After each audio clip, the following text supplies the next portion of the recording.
নমস্কার বন্ধুরা, আমি আশা করি তোমরা সবাই ভালো আছো এবং সুস্থ আছো। আজ আমরা ত্রিপুরা চ্যানেলের এই ভিডিওটিতে পঞ্চায়েতি রাজ সিস্টেম নিয়ে কথা বলবো। দেখো, Panchayati Raj system is very important, কারণ টিপিএসসি কম্বাইন্ডের প্রিলিমসেও এটা মেনশন করা আছে, অ্যান্ড অ্যাজ ওয়েল এস তোমরা যদি এই যে 2015-এর যে টিপিএসসি কম্বাইন্ডের মেইনসের যে কোয়েশ্চেন পেপারটা দেখো, যদিও মোস্ট কোয়েশ্চেন্স রেলেভেন্ট ছিল, কিন্তু এই কোয়েশ্চেনটা কিন্তু 4 মার্কের ওরা দিয়েছে।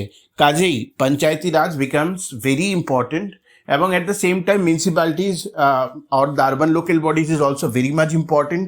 তো আমরা এখন পঞ্চায়েতি রাজ নিয়ে একটা ডিটেইল ডিসকাশন করব ইন দিস ভিডিও। ডিসকাশনটিতে আগে যাওয়ার আগে we want to again request you, if you like the content of our channel, please share and subscribe. এখন আমরা শুরু করছি। তো কোনো একটা টপিকে যাওয়ার আগে আমার সবচেয়ে আগে বুঝতে হবে যে কি কি এরিয়া থেকে কোয়েশ্চেন আসতে পারে তার উপর, এবং কোন রিসোর্স থেকে আমি সেটা পড়বো। তো প্রথম কথা, পঞ্চায়েতি রাজ থেকে কি কি এরিয়াতে কোয়েশ্চেন আসতে পারে। Obviously historical background of Panchayati Raj in India নিয়ে কোয়েশ্চেন আসতে পারে, স্পেশালি যে কমিটিসগুলি আছে সেই কমিটিসগুলি কি কি রেকমেন্ডেশন দিয়েছিল over a period of time, প্রথম কথা। দ্বিতীয় কথা হলো পঞ্চায়েতি রাজের স্ট্রাকচারটা আসতে পারে, পঞ্চায়েতি রাজের যে ডিফারেন্ট আর্টিকেলস আছে সেই আর্টিকেলসের উপর কোয়েশ্চেন আসতে পারে। তো আমরা একটার পর একটা সেই জিনিসগুলি নিয়ে কথা বলবো। মাইন্ড ইউ ভেরি ক্লিয়ারলি কে পঞ্চায়েতি রাজের উপর কিন্তু এমসিকিউ ইকুয়ালি ইম্পর্টেন্ট এবং ওর থিওরি পার্টটাও ইম্পর্টেন্ট, এবং we will only do it exclusively from Laxmikanth, কারণ লক্ষ্মীকান্তের যে ল্যাঙ্গুয়েজ, লক্ষ্মীকান্তের যে ornamentation is very easy to understand Panchayati Raj. তো এখন আমরা শুরু করছি।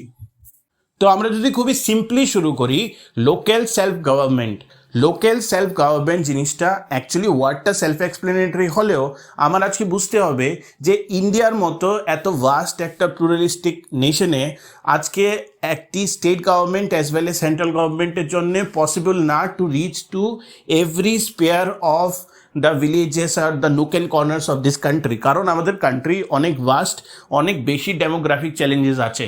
এবং এছাড়াও you need a self-automated system in the grassroots level, যেখানে আমাদের ভিলেজ এবং রুরাল লেভেলে আছে, যেখান থেকে প্রপার ফাংশনিং হয় সেটা স্টেট অ্যাডমিনিস্ট্রেশনের কাছে রিপ্রেজেন্টেশন পৌঁছাতে পারে। From this very idea the birth of local self government has come up. Different এরাতে ইন্ডিয়ান গভর্নমেন্টের কাছে ডিফারেন্ট চ্যালেঞ্জেস ছিল। আগে একটা টাইমে কমিউনিটি ডেভেলপমেন্ট প্রোগ্রাম ছিল 1952-তে। তারপরে ইন্ডিয়ান গভর্নমেন্ট ভাবলো যে we require a sort of constitutional basis on, যেটার উপর দাঁড়িয়ে আজকে আমরা এমন একটা মেকানিজম দেব যেখানে গ্রাম নিজে এম্পাওয়ার হবে to form their own panchayat, and this panchayat will be a sort of constitutional body যেটা রিপোর্ট করবে টু দ্য ডিস্ট্রিক্ট অ্যাডমিনিস্ট্রেশন। কাজে এখানে দুদিকে লাভ আছে, ডিস্ট্রিক্ট অ্যাডমিনিস্ট্রেশনেরও লাভ আছে, পঞ্চায়েতেরও লাভ আছে, and both can do better development towards the particular area. তো এখন আমার বুঝতে হবে যে what is this historical background of this local self government. এখন আমি আসছি একটার পর একটা, যেটা লক্ষ্মীকান্তে বলা আছে আমি সেই সিকোয়েন্সেই যাব। I hope you will be able to understand. আমি খুবই সিম্পল ভাষাতে তোমাদের বোঝাবো, একটু ভালোভাবে এখান থেকে শোনো। তো প্রথম কথা হলো যে জানুয়ারি 1957-এ গভর্নমেন্ট অফ ইন্ডিয়া একটা কমিটি অ্যাপয়েন্ট করলো, যেটা এক্সামিন করবে ওই তখন যে আমি শুরুতে বললাম যে কমিউনিটি ডেভেলপমেন্ট প্রোগ্রাম 1952-তে ছিল। এরপরে ওরা একটা নতুন ন্যাশনাল এক্সটেনশন সার্ভিস করেছিল, ঠিক আছে, এবং সেন্ট্রাল গভর্নমেন্টের এটাই মেসেজ ছিল যে কীভাবে আমরা একটা কনস্টিটিউশনাল ঢাঁচাতে এই লোকাল সেলফ গভর্নমেন্টের কনসেপ্টটাকে আমরা পৌঁছে দিতে পারি, ঠিক আছে। তো সেই জন্যই যে কমিটিটা ইভ্যালুয়েট করা হয়েছিল সেটা হয়েছিল বলবন্ত রায় মেহতা, এবং বলবন্ত রায় মেহতা একটা রিপোর্ট দিয়েছিলেন, সাবমিট করেছিলেন ইন নভেম্বর 1957, অ্যান্ড এখানে উনি বলেছেন যে একটা স্কিম এস্টাবলিশ করতে হবে, সেই স্কিমটার নাম হবে the scheme of Democratic decentralisation. কথাটার অর্থ বোঝো, সেন্ট্রালাইজেশন আর ডিসেন্ট্রালাইজেশনের মধ্যে কি ডিফারেন্স? সেন্ট্রালাইজেশন হলো যখন আমি সব যে আমার শক্তি আছে সব শক্তি আমি আমার কাছেই রেখে দিতে চাই, এবং ডিসেন্ট্রালাইজেশন কথার অর্থ কি, যে যখন যে যার রেসপন্সিবিলিটি আছে সে সেটা সামলাবে, মানে আমি আমার রেসপন্সিবিলিটিটা হায়ারার্কি ওয়াইজ ছড়িয়ে দিচ্ছি, ঠিক আছে। ফর এক্সাম্পল, এটা একটা সিম্পল এক্সাম্পল দিলে আমি বলি, for example the BDO of Pani Sagar will be responsible for whatever activities is happening within Pani Sagar. He will not have the responsibility of to that of the BD of Kamala Sagar or somewhere any other place. তো simple সব কিছুকে একটা সুন্দরভাবে ভাগ করে দেওয়া হয়েছে। তো বলবন্ত রায়জি মেহতা কমিটি বলল কি we require this scheme of Democratic decentralisation.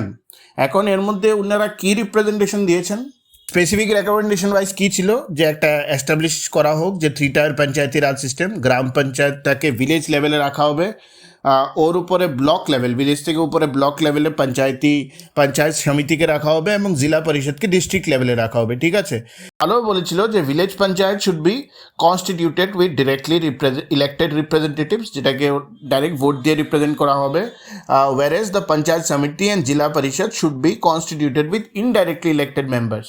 এবং এর মধ্যে কিন্তু গভর্নমেন্ট অ্যাডমিনিস্ট্রেশনেরও রিপ্রেজেন্টেটিভ থাকবে। All the planning and development activities এই বডিজগুলিকেই চালাবে ওরা সবাই মিলে।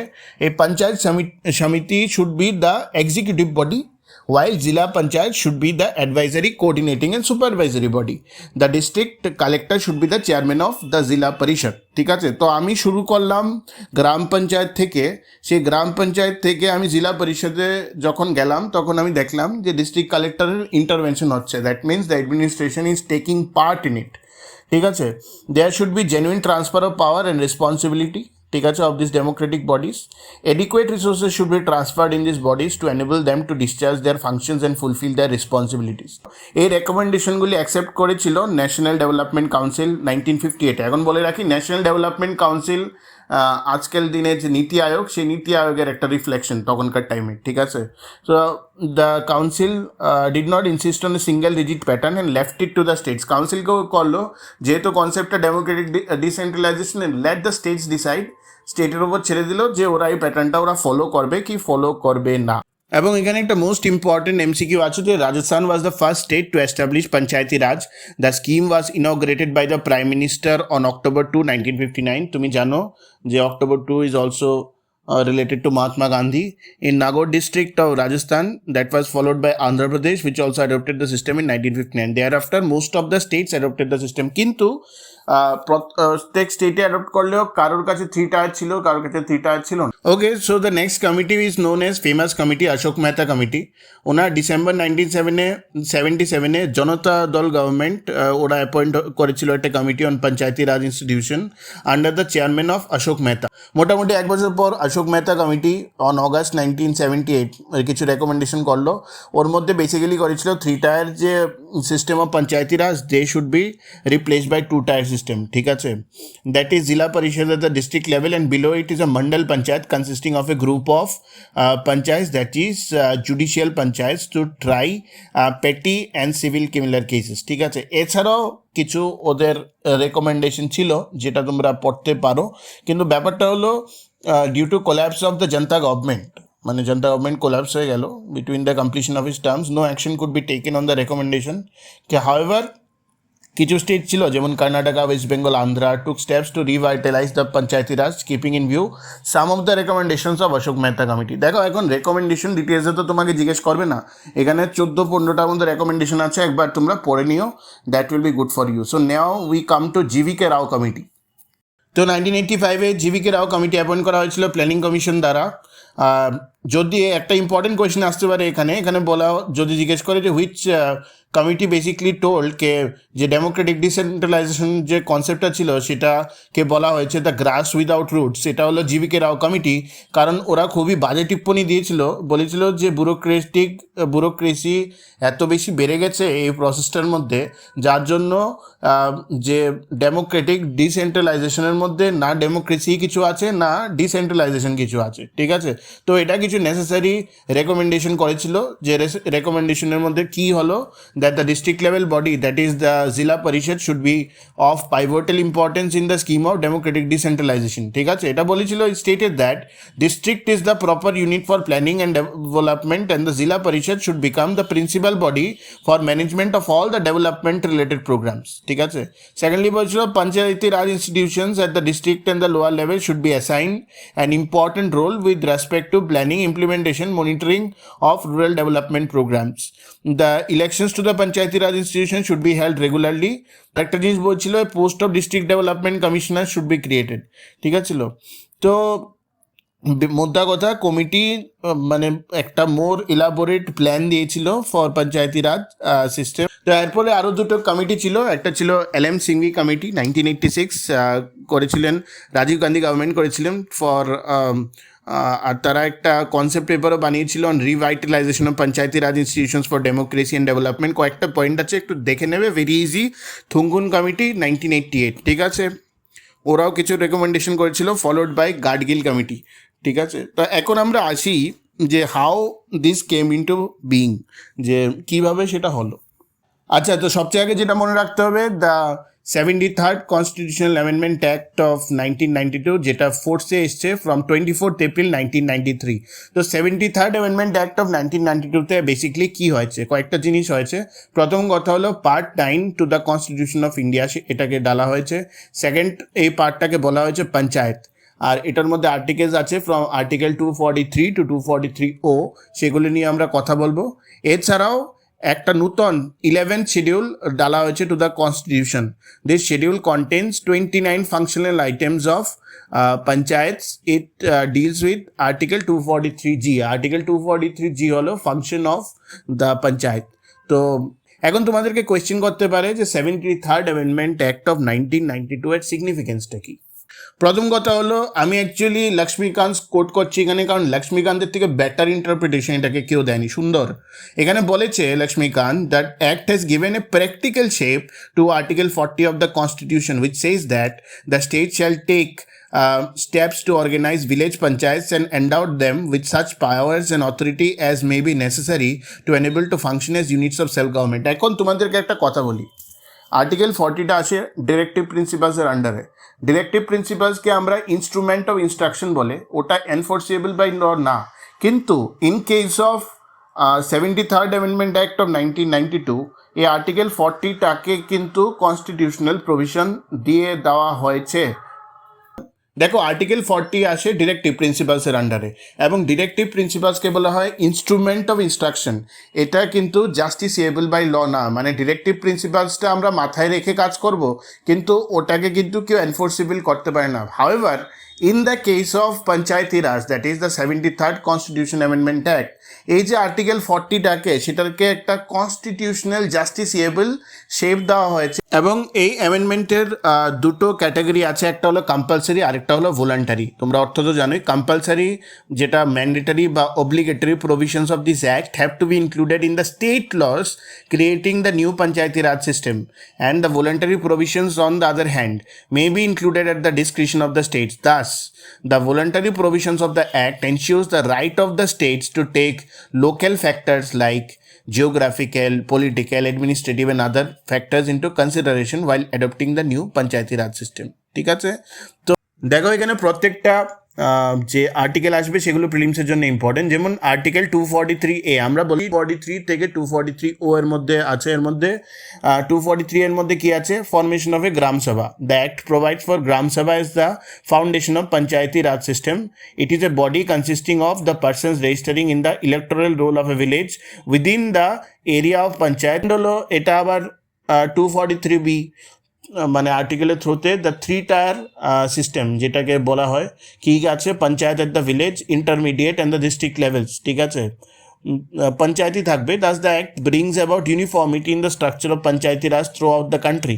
However, a state having a population not exceeding 20 lakhs may not even constitute panchayats at the intermediate level. এরা বলছে তিনো লেভেলেই তুমি পঞ্চায়েত করো, পঞ্চায়েতই সব কিছু দেখবে, তার উপরে রিপোর্টিং হবে।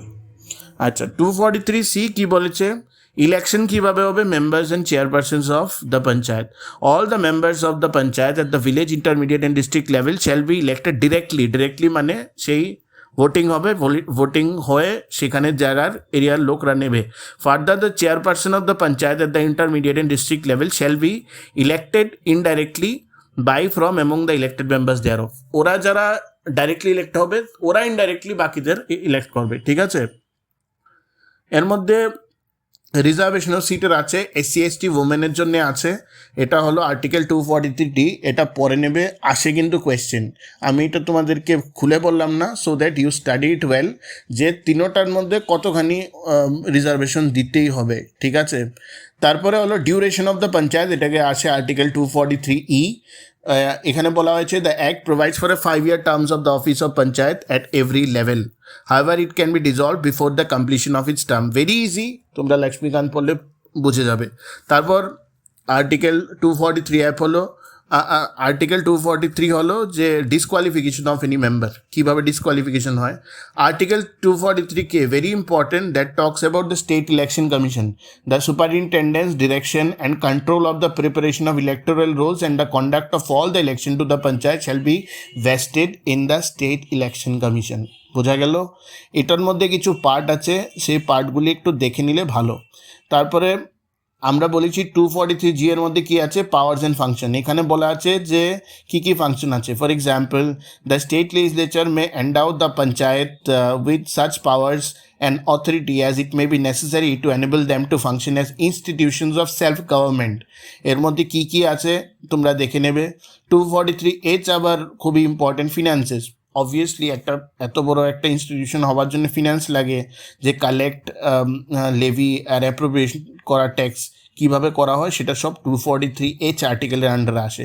243II এর মধ্যে কি আছে, ফিনান্স কমিশনের কথা আছে। The governor of the state shall after every 5 years constitute a finance commission to review the financial position of the financial position of the panchayat, ঠিক আছে। এর মধ্যে কি আছে দেখে নেবে। I1 আছে, I2 আছে ভিতরে, এবং I3ও আছে, খুলে একবার দেখে নেবে। তারপরে আছে অডিট অফ অ্যাকাউন্টস 243J। আচ্ছা, 243L হলো ইউনিয়ন টেরিটরির ক্ষেত্রে কি কি হবে। আচ্ছা, 243M হলো এক্সামটেড স্টেট অ্যান্ড এরিয়াস, মানে কোন কোন স্টেটের এরিয়াতে নেই, কিন্তু এখানে জম্মু অ্যান্ড কাশ্মীর আছে। I will tell you that Jammu and কাশ্মীরে এখন কিন্তু গ্রাসরুট লেভেল ডেমোক্রেসি ইমপ্লিমেন্ট হয়েছে, ওল্ড ভার্সনে ছিল না, কিন্তু তোমরা জানো না জম্মু অ্যান্ড কাশ্মীরে হচ্ছে। 243N হলো the continuance of existing level of law of panchayats. All the state laws relating to panchayats shall continue to be in force until the expiry of 1 year from the commencement of this act, ঠিক আছে। আর 243O হলো bar to interference by courts in electoral matters, ঠিক আছে। the act bars the interference by court in electoral matters of panchayats, মনে রাখবে, তাহলে এই লাইনটা কিন্তু খুব সিগনিফিকেন্ট। পঞ্চায়েতে ম্যাটারে কিন্তু, মানে ইলেকশনের ম্যাটারে কিন্তু কোর্টের কোনো সেইং নেই। তো কম্পালসারি প্রভিশন কোনগুলা এবং ভলান্টারি প্রভিশন কোনগুলা, এখানে 10টা কম্পালসারি প্রভিশন এবং 5টা ভলান্টারি প্রভিশন দেওয়া আছে। কম্পালসারি প্রভিশন যেমন ভিলেজ, মানে গ্রাম সভা ফরমেশন, তারপর 3 টায়ার পঞ্চায়েত, তারপর direct election to all the seats of panchayat, তারপর indirect election to the post of chairperson, তারপর 21 years, আমি এটা মিস করে গেছি, তখন 21 years to be the minimum age for contesting elections in panchayat, এটা আই থিঙ্ক 243F দেখে নিও। Reservation of seats of both the members of chairpersons of SCs and STs of panchayat at all the 3 levels, that is 243D. Reservation of 1/3 seat of both the members of chairperson for women in panchayat, ঠিক আছে। Fixing time of tenure, establishment of state election and constitution of state finance commission. তো এই কতগুলো আছে সেগুলো হলো compulsory. আর ভলান্টারির মধ্যে কি আছে, রিপ্রেজেন্টেশন অফ মেম্বার্স, তারপর reservation of seats of both members, granting powers and authority to panchayat 243G যেটা, তারপর devolution of powers and responsibilities upon panchayat to prepare plans for economic development, আর granting financial powers to the panchayat. এগুলি চাললেও করতে পারে, না চাললেও করতে পারে, ঠিক আছে। তো দিস ইজ মোটা অ্যাবাউট দ্য পঞ্চায়েতি রাজ। এখন নেক্সট কি আসবে, এখানে আরেকটা কথা আছে যেটা লক্ষ্মীকান্তের চ্যাপ্টারের এন্ডে তোমরা দেখে নিও, যে what are the reasons for effective performance. এখানে আছে ল্যাক অফ এডিকুয়েট ডিভলিউশন মানে এই যে ফাংশনস, ফান্ড অ্যান্ড ফাংশনারিজ যা আছে না, এগুলিকে স্টেট ঠিকভাবে ডিস্ট্রিবিউট করতে পারেনি, ঠিক আছে, যার জন্য অনেক কেওস সৃষ্টি হচ্ছে। এক্সেসিভ কন্ট্রোল বাই ব্যুরোক্রেসি, এটা তো প্রবলেম আছেই। নেচার অফ ফান্ডস, ঠিক আছে, overwhelming dependency on government funding. দেখো Panchayati Raj is more of an constitutional mechanism, ঠিক আছে, কিন্তু ওখানে কিন্তু কোনো পারফরমেন্স মেজারমেন্ট নিয়ে কোনো কথাবার্তা বলা নেই। তো that means that there is a overall dependency on government funding, costing is too high, reluctance on the use of official powers, the status of গ্রাম সভা স্ট্যাটাস নিয়ে অনেকখানি কোয়েশ্চেন থাকে, ঠিক আছে, পুয়ার ইনফ্রাস্ট্রাকচারের এক্সেট্রা এক্সেট্রা এক্সেট্রা। দেখো তো পঞ্চায়েতি রাজ ইন্ডিয়াতে এলে, কোয়েশ্চেন এলে, ধরো আমি যে পুরোটা এখনো বললাম সেটা টোটাল 12 to 14 মান্থস ক্যাটার করে। কমিটিগুলির উপর তোমাকে কোয়েশ্চেন জিজ্ঞেস করতে পারে। প্রথম না হলে তোমাকে জিজ্ঞেস করবে the salient features of the Panchayati Raj act. তারপরে হলো এই যে 15টা যে আর্টিকেল আছে সেই আর্টিকেলের ব্যাপারে জিজ্ঞেস করতে পারে, কোনটা স্ট্যাটিউটারি কোনটা নন স্ট্যাটিউটারি প্রভিশন এগুলো জিজ্ঞেস করতে পারে, এবং লাস্টে reasons for ineffective performance of Panchayati Raj. তো I hope this is very clear. এই 4টে পার্ট পড়লে পঞ্চায়েত হয়ে যাবে। We will take a test after finishing municipality. আমরা এরপরে ত্রিপুরা পঞ্চায়েতি একটা নিয়ে কথা বলবো, ঠিক আছে, নেক্সট ভিডিওতে। তো I hope you have like this video. Please share and subscribe and you are making notes on the same. ঠিক আছে, টেক কেয়ার।